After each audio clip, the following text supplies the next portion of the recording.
Hey, I'm gonna take the camera off my face soon, but I'm just walking, heading up toward, I'll show you guys. There we go.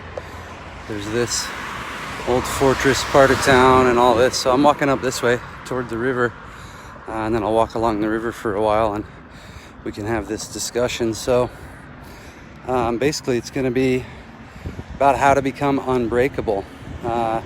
Kind of funny that that's the topic for today, because I'm in the middle of a 72-hour hard dry fast. So what that means is no water and no food for 72 hours. So for 3 full days, I'll probably start drinking some coconut water either late Wednesday night, depending on how I feel, or early Thursday morning, and then go into fruits and cucumbers, and then probably into meats and proteins and cucumbers, and/or rice, that kind of stuff, and just one meal a day after that. So and then get back into working out. So anyway, that's some of the story. It relates to how to become unbreakable.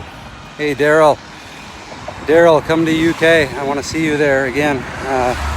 Anyway, so let's talk about how to be unbreakable. Well, I walk along the river, and it's just like if you're walking with me, we have to deal with the noises, the breeze, the cars, the sounds. Well, listening to the sounds around you is another way to start to become unbreakable. They remind you where you are, that you're here in the present, instead of somewhere else off fantasizing, thinking of catastrophes, memories, imagining regrets, and all that crap. So just enjoy the sounds if they happen to arise.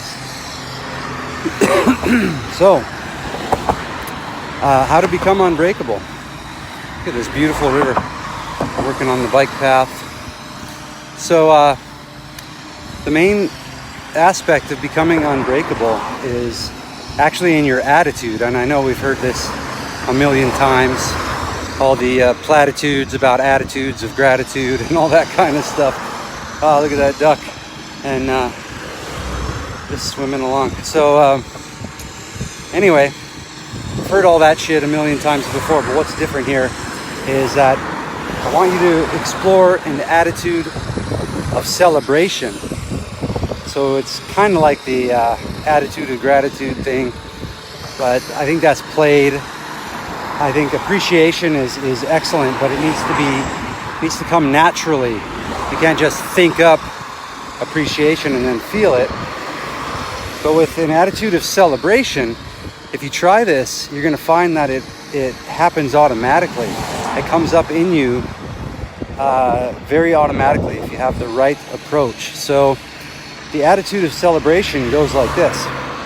No matter what's going on in your life, doesn't matter what's happening, no matter what's going on at all in your life, it's possible to look at it from the inside, to get above it, so to witness what's happening right in the middle of when it's happening, and then from there to have an attitude of celebration about it. So what I mean by that, to have a sense of celebration of the fact that you're alive and experiencing anything at all. Just the fact that you have a body, that you're breathing, and that you have a life. Even when you're experiencing defeat, upset, feeling down, feeling crushed, having failures or any of that kind of thing, just because of that, you can have a sense of celebration. So let me give you an example. I was recently in Lisbon, or Lisboa, as they call it there, in Portugal. And it's an amazing and beautiful place. I would love to live there, actually. Hey, Bob. And I spent 5 days there. I thought that would be enough. And then I ended up deciding to stay an extra 5 days. So, and I had already been in Madrid for 4 days before that. 3 days. 3 nights, 4 days. So I was on a beautiful vacation, and I love where I live here in Osijek. I mean, you can see it's amazing. There's the fortress part of town there, the old part of town. It's all these catacombs where they used to store weapons and things. some cool graffiti. They painted over everything that was here before. So anyway, we'll get down by the river, keep going. So yeah, I was in Lisbon, and on that trip to Madrid and Lisbon, had a wonderful time, amazing time. And then I had to spend 12 hours at the Budapest airport due to a error on my part of thinking that it would be fine to do the layover there instead of renting a room. I would rent the room from now on, but in that case I didn't, and it was too late to put it together. So anyway, I spent that time at the airport, and I started to feel like, oh man, that PTB, someone called it, post-travel blues. So I felt that coming on, and then I realized, okay, well, it could come on pretty hard, but that's fine. I've got work to do. I'm gonna keep pushing, promoting this workshop in the UK, keep working on the business, finishing my books, all kinds of stuff. So, and then also starting another business here in Croatia by the end of the year. So I have plenty of stuff to do. So regardless of what I feel, I'll be able to do it. So then I got to the airport, sitting there, noticing a little bit of the precursors to fake suffering in my mind. And instead of that, I just knew right away, okay, I'm feeling something, and I can have an attitude of celebration about this. And so I found a spot where I could sit, and I just sat there for like 2 hours waiting for this cafe to open. And then once the cafe opened, I felt a deeper sense of celebration and excitement, got a sandwich and a beer, and then went to sleep in one of the comfortable chairs there until probably around 8 or 9 or 10 a.m. And then got up, read 2 whole books. And now this time I'm feeling pretty down, thinking like, oh man, I got to go home. I'd much rather just stay on the road for a while longer, but everything's already set up. So I went ahead and read a couple books about business and life and influence and this kind of stuff. And one of those was about willpower, and it gave an experiment. So right in the midst of that darkness, while still having the attitude of celebration, I decided to start a willpower experiment for 30 days. So I quit something that's getting in the way of my missions. In this case, it was playing some certain video games on a Nintendo, so which I love to do. But I decided I'll quit that for 30 days. So that was on August 17th. And it's just gone out of my life. I never plugged it in again since then, which is fascinating. I don't even think about it. But that would have been my way of avoiding feeling down right when I got home and having the post-travel blues. So fascinatingly enough, I get home. I don't have any way, with the games to distract myself because I made that commitment. So I'm building integrity, building willpower with myself. So then I get home and it hits me like a nuclear bomb. I'm like, holy shit, what am I doing here? What am I even doing in life? Just feeling like totally down, crazy.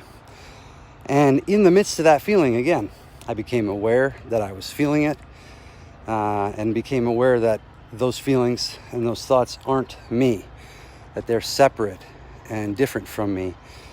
And so then I just sat down and started doing my work and writing the daily emails, posting articles, posting podcasts, doing these videos, and reaching out to people about the workshop. So I've been working on that every single day since I got back, and I noticed that the post-travel blues haze pretty much lifted in about 2 days, maybe 3 days, and it was gone completely. And right after that, in the midst of that, I also decided to do a fast with electrolytes, so a water fast. So I drink water with salts in it, potassium and sodium. And I did that for 2.5 days. And that totally reset my brain chemistry. Everything was rebooted. And throughout all this experience, I had an attitude of celebration. And it was that attitude that allowed me to keep taking action and to keep doing things that I know are in line with my mission, no matter what I feel, no matter what moods creep up, no matter what appears to be going on the screen of the mind. I was able to just stay present and aware and completely unafflicted by those moods. Those moods didn't determine what I would do. I didn't run away from them. I didn't try to stop feeling what was going on. I just continued along with an attitude of celebration. Now, that doesn't negate that you're feeling bad. It doesn't take away the bad feelings and the sadnesses or the mourning or the grief or whatever you're going through. But what it does is elevates you above the human condition, elevates you above the character who's living out this life that you're living, and then helps you to see the wonder and the beauty and the joy and the glory of just having an existence, to experience anything at all. And when you ride the horse on that level, you are unbreakable. You become unbreakable. Doesn't matter what happens to you, you're never a victim of it. You're watching your life unfold like the greatest novel or the greatest movie or the greatest story that you've ever heard. And in the midst of it, you start to forge yourself a sense of self that goes deeper than all the emotions, that goes deeper than all the experiences and circumstances that you're going through.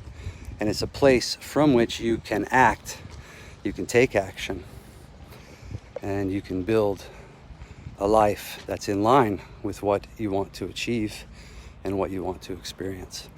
And after a while, practicing that attitude of celebration, it will become automatic. Just like when your friend invites you to an amazing party, a birthday party, a holiday party, your sense of celebration is automatic. You can see every new situation, every new experience in your life as that party that you've been invited to, and you are the guest of honor. And it will fill you with that sense of celebration. And then no matter what happens, no matter what anyone does to you, no matter what anyone says, you become invincible to the changing tides of mood, emotion, and circumstance. So never a victim again. All right, so that's what I've got for you for right now in terms of radical stress relief. Please share this with your family, with your enemies, your friends, and with anybody else you should share it with who can benefit. And then at the same time, put a comment with what you learned, and also how will you apply this in your life, and any examples that you have about where an attitude of celebration or becoming a celebrationist may have actually helped you to live a more amazing and beautiful life in line with what you actually want to experience. So yeah, leave comments, share, spread the good word, and I will talk to you again soon. And I will also leave a link if you want to get deep with this attitude of celebration thing, learn how to apply it in every area of your life, then go ahead and check the link in the comments and come over to the UK for the Forest Workshop, the retreat, the Radical Undoing Retreat. It'll be from September 20th through 27th. And you can find out all the details there. If you have any questions, if you need help setting up payments or anything like that, you can just message me or add me as your friend here, Garrett Dawn, on Facebook, and we'll take care of you and make sure you can come to the workshop. So have until Monday at 11:59 p.m. Pacific time to register, and I hope to see you there. Just a few spots left. Enjoy.